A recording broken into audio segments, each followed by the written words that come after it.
Assalamualaikum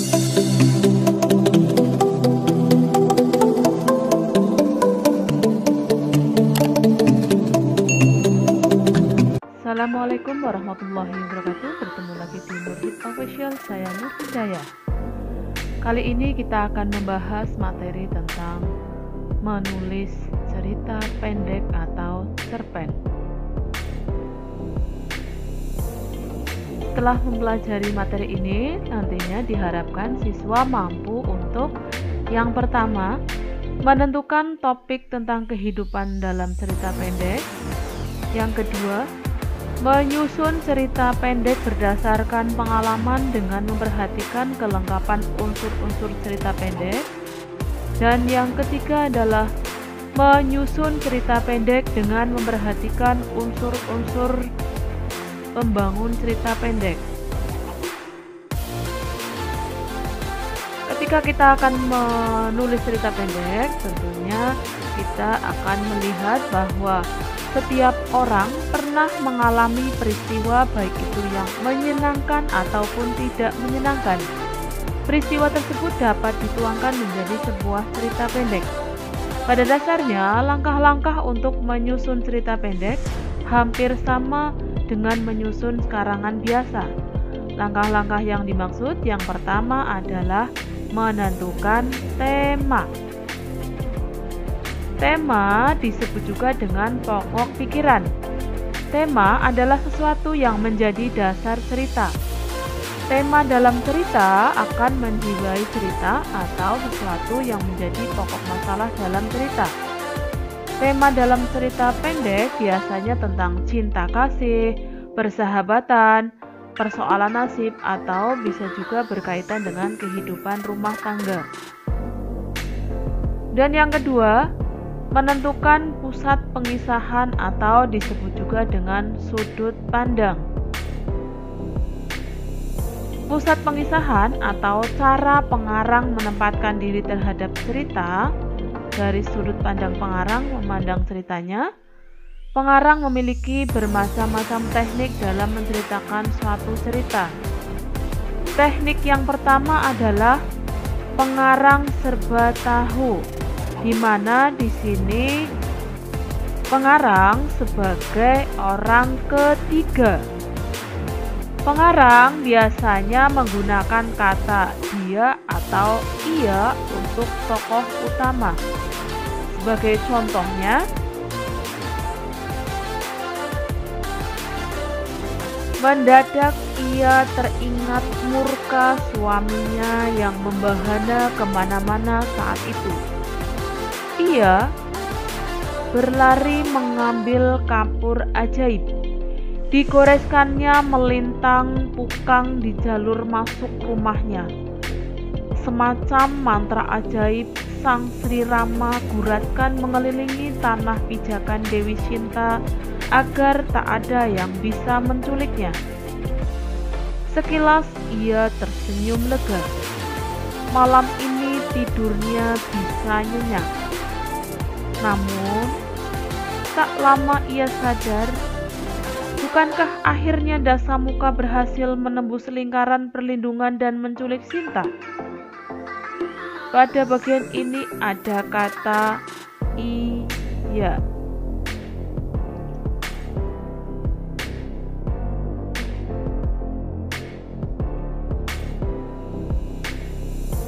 Kemudian berikutnya adalah pengarang turut serta mengambil bagian dalam cerita.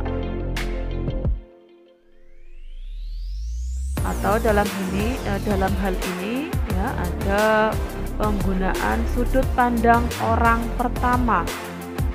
Bisa menggunakan kata saya ataupun bisa kata aku. Sebagai contohnya, saya tersenyum dan berpikir kisah mengerikan apa yang pria itu ceritakan kepada saya. Pada saat-saat tertentu, dia senang menceritakan hal-hal yang bagi saya cukup membuat bulu kuduk merinding. Saya kira orang-orang tua suka menceritakan hal-hal mengerikan untuk menghibur diri. Mereka pikir mereka lebih beruntung karena memiliki kisah-kisah semacam itu. Kisah-kisah yang tidak dimiliki orang-orang yang datang jauh lebih belakangan. Di sini ada kata saya. Kemudian sudut pandang yang ketiga adalah sudut pandang campuran. Di sini pengarang sebagai peninjau, pemerhati, pelaku, dan bisa juga sekaligus sebagai seorang pengamat. Sebagai contohnya, Jebris kembali ke rumah ayahnya karena diceraikan oleh suami. Orang bilang keberuntungannya telah berakhir. Sar, yang menjadi tetangga terdekat, sangat merasakan kebenaran apa yang dibilang orang. Jebris kelihatan sangat berat menghidupi diri, anak, serta ayahnya yang sudah sakit-sakitan karena dia tak punya penghasilan apapun. Jebris pernah mengadu untuk ke kota, tetapi tidak tega meninggalkan Mendol serta ayah yang sudah lebih banyak bergeledak di balai-balai. Sar yang sudah menjadi guru setiap bulannya menyokong Jebris dengan beberapa rantang beras jatah. Akan tetapi, Sar tahu apalah arti sokongan itu bagi kehidupan Jebris. Di sini ada pemilihan nama tokoh, yaitu Jebris sebagai tokoh utamanya.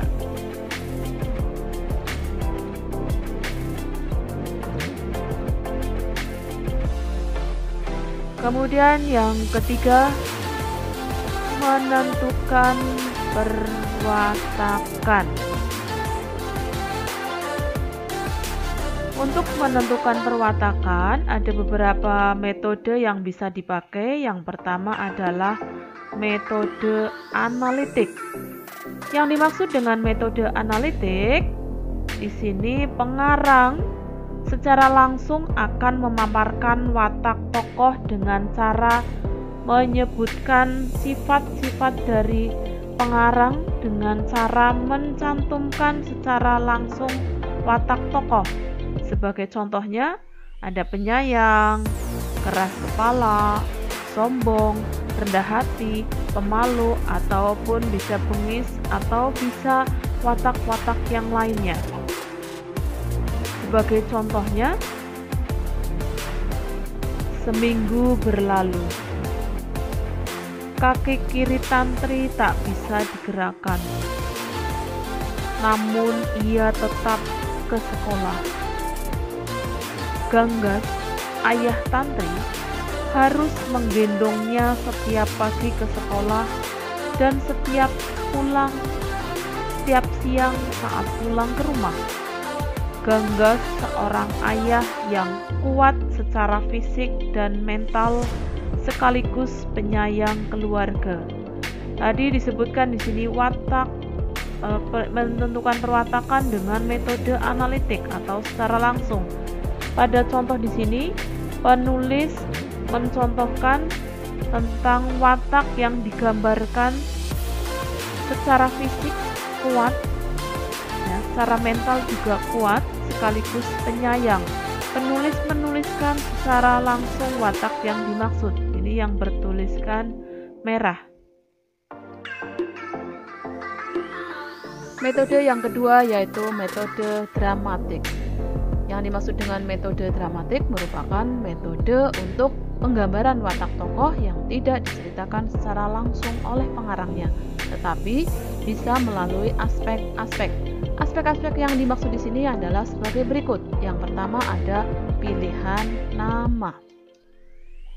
Sebagai contohnya, ketika kita menulis cerita pendek kemudian memilih tokoh Tate atau Eka, dapat diketahui di sini bahwa nama tersebut berasal dari lingkungan yang lebih modern ketika kita bandingkan dengan pilihan nama Darmi. Contoh pilihan nama pada penulisan cerita pendek. Ratih tersenyum membaca nama jalan itu. Teringat apa yang dikatakan Eka. Banyak orang ingin menjadi pahlawan agar namanya dijadikan nama jalan. Mungkin itulah satu-satunya keberuntungan yang menjadi pahlawan di negeri ini. Di sini ada pilihan nama Ratih dan nama Eka.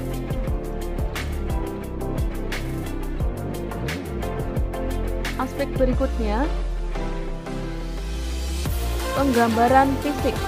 Penggambaran fisik di sini bisa berupa bagaimana tokoh dalam berpakaian, kemudian postur tubuh, atau bisa juga reaksi antar tokoh. Sebagai contohnya, tong kanan tampak gegap malam itu. Suara-suara riuh. Wajah-wajah penuh peluh. Orang-orang terlibat bicara. Sesaat situasi meregang ketika lelaki paruh baya memegang leher baju pemuda yang wajahnya kusut. Pada catatan yang diberi warna merah ini ada tulisan pemuda yang wajahnya kusut. Jadi di sini digambarkan tokoh sebagai penggambaran fisiknya adalah yang memiliki wajah kusut. Kemudian yang ketiga ada penggambaran melalui cakapan. Cakapan yang dimaksud di sini bisa berupa dialog maupun bisa juga monolog. Watak tokoh dapat diketahui dalam dialog tokoh sebagai berikut, ya, sebagai contohnya. Bola Reno, Om. Denny membungkuk dengan meraih kepala anak itu. Dia mengusap rambut kamu. Namun Reno, suaranya tersumbat tenggorokan. Dia menempatkan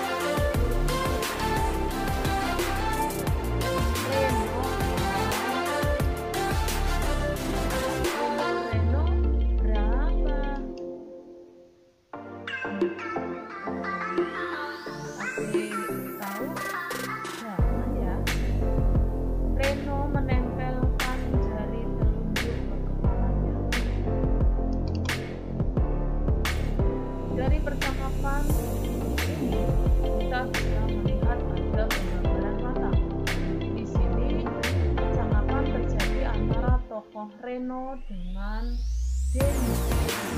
Denny menanyakan ketika anak itu menyebutkan namanya, Denny agak merasa terlihat dari suara yang tersumbat di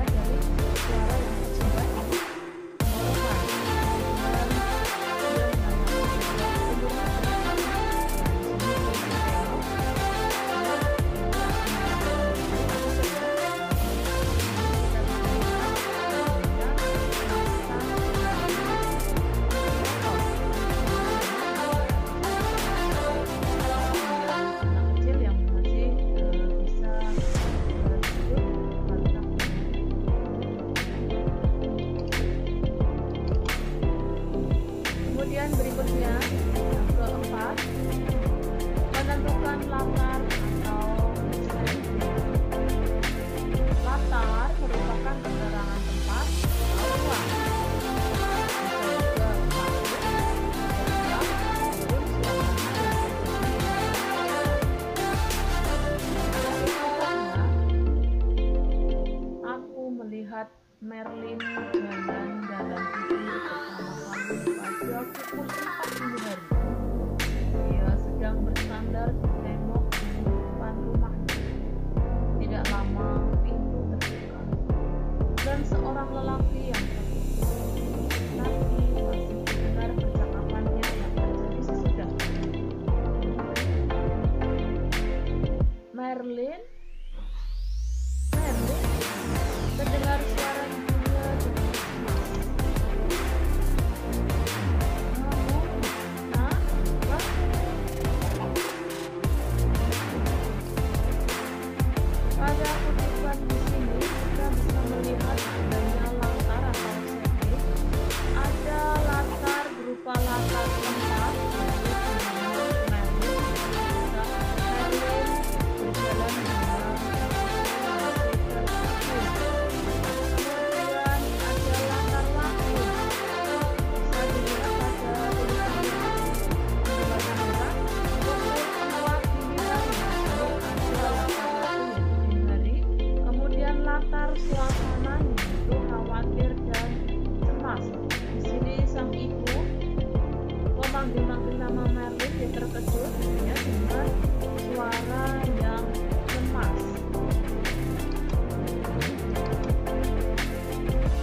Kemudian yang kelima, menyajikan peristiwa yang diceritakan dalam alur cerita.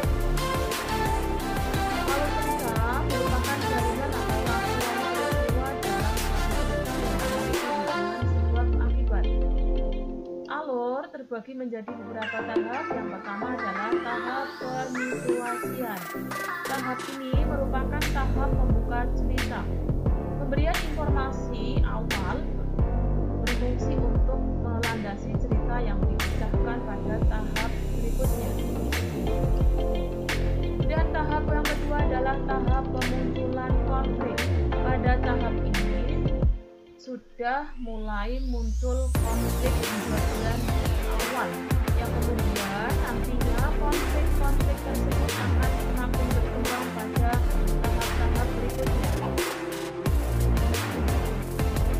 Masuk pada tahap yang ketiga, yaitu tahap peningkatan konflik. Konflik yang sudah muncul pada tahap berikutnya mulai berkembang dan mulai ada cerita yang semakin menyenangkan. Kemudian tahap berikutnya adalah tahap cerita. Konflik yang terjadi yang kemudian semakin meningkat ini akan mencapai titik intensitas puncak. Klimaks sebuah cerita akan dialami oleh tokoh-tokoh utama yang berperan sebagai pelaku ataupun bisa berupa penderita yang dirinya mengalami konflik. Kemudian berikutnya adalah tahap penyelesaian. Di tahap ini konflik-konflik yang ditimpakan kepada para tokoh cerita sampai pada titik intensitas puncak yang kemudian mulai ada jalan penyelesaiannya. Bagian yang terakhir adalah masuk pada tugas untuk menguji kompetensi siswa. Di sini ada beberapa hal yang perlu diperhatikan. Yang pertama, siswa diharapkan untuk mengingat-ingat pengalaman yang pernah dialami. Kemudian yang kedua, memilih salah satu pengalaman yang tentunya pantas untuk dijadikan sebuah cerita pendek. Kemudian yang ketiga, menyusun cerpen berdasarkan pengalaman yang pernah dialami. Ketika menyusun cerpen di sini, tentunya anak-anak harus memperhatikan kelengkapan unsur-unsur pembangun cerpen. Dari tiga tugas ini, intinya adalah menyusun cerpen berdasarkan pengalaman pribadi. Demikian pembahasan untuk pertemuan kali ini. Mudah-mudahan dapat dipahami dan berharapkan juga siswa dapat untuk menulis cerpen berdasarkan pengalaman pribadi. Terima kasih atas perhatiannya. Wassalamualaikum warahmatullahi wabarakatuh. Terima kasih sudah menonton. Jangan lupa like, comment, share, and subscribe.